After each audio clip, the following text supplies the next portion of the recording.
नमस्कार दोस्तों। आज पूरा दिन मैं लगभग अदानी और हिंडनबर्ग के अलावा पूरा उसमें जो है ना तो बिजनेस के किसी पेपर में ना तो किसी चैनल में सिर्फ अदानी और हिंडनबर्ग ही भरे पड़े थे। किसी भी तरीके से कोई भी न्यूज़ नहीं आई। अब सवाल ये भी उठता है कि कल जब मार्केट खुलेगी तो हम किस तरीके से रिएक्ट करेंगे। सोमवार के दिन क्या अदानी क्रैश होगा या मार्केट पूरी क्रैश होगी, हम उसको किस तरीके से प्ले करें। देखिए, जहाँ तक मेरी एनालिसिस कहती है कल मार्केट टूटनी चाहिए। कल वापस अदानी ग्रुप को शेयर्स टूटने चाहिए और उसी के साथ में बैंकिंग शेयर भी घटेंगे।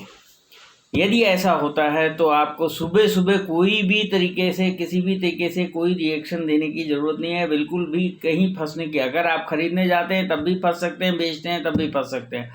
इसलिए सुबह सुबह आप कुछ ट्रेड मत कीजिए, आप इंतज़ार कीजिए, मार्केट सेटल होने दीजिए, फिर उसके बाद में उस हिसाब से आपको जिस तरीके से मार्केट सेटल हो रही है उस तरीके से आपको रिएक्शन देना है।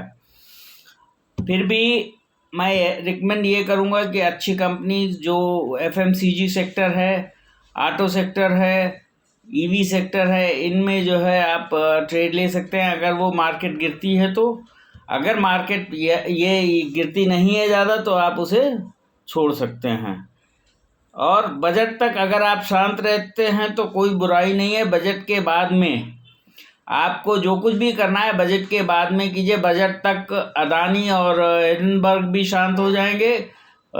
बजट के बाद में जो नया स्कीम्स आएंगी तब वो भी क्लियर हो जाएगी, सब पूरी पिक्चर क्लियर होगी, तब आप आराम से खेलिए। हम शॉर्ट टर्म नहीं खेलते हैं, हम डे ट्रेडिंग नहीं करते हैं, हम एज ए इन्वेस्टर हैं तो उसी तरीके से बिहेव कीजिए जैसे कि एक इन्वेस्टर को बिहेव करना चाहिए। कभी भी जल्दबाजी मत कीजिए, आराम से जो है आप अपना ट्रेड लीजिए और आराम से उसे जो है प्ले कीजिए, आपको पैसा बनेगा। क्योंकि लॉन्ग रन में क्या होता है कि अगर आपको प्रॉफिट कम होता है तो लॉस भी नहीं होता है। शॉर्ट टर्म में क्या होता है कि आपने 4 दिन कमाया और एक दिन में आपने पूरा का पूरा पैसा गंवा दिया। इसलिए शॉर्ट टर्म के हिसाब से मत खेलिए, लॉन्ग टर्म में इस प्ले को लेके जाइए और FMCG और डिफेंसिव सेक्टर में लगाइए। डिफेंसिव सेक्टर में आपको अच्छा पैसा बनेगा, ऐसा मेरा मानना है। क्योंकि कल की मार्केट अगर गिरती है तो FMCG और डिफेंसिव सेक्टर भी गिरेंगे, उसको आप प्ले कीजिए किसी भी तरीके से। कई लोगों ने मुझसे पूछा क्या FPO में पैसा लगाएं। नहीं, FPO में बिल्कुल नहीं लगाना है, क्योंकि FPO का जो आज का सिनेरियो है उस हिसाब से FPO का जो रेट है वो मार्केट रेट से ऊपर है, तो आप क्यों उसे ऊपर खरीदना चाहते हैं। आराम से रखिए और देखते हुए अच्छे सेक्टर्स में पैसा लगाइए और अच्छे से पैसा होल्ड करके पैसा बनाइए। कभी भी जल्दबाजी मत कीजिए।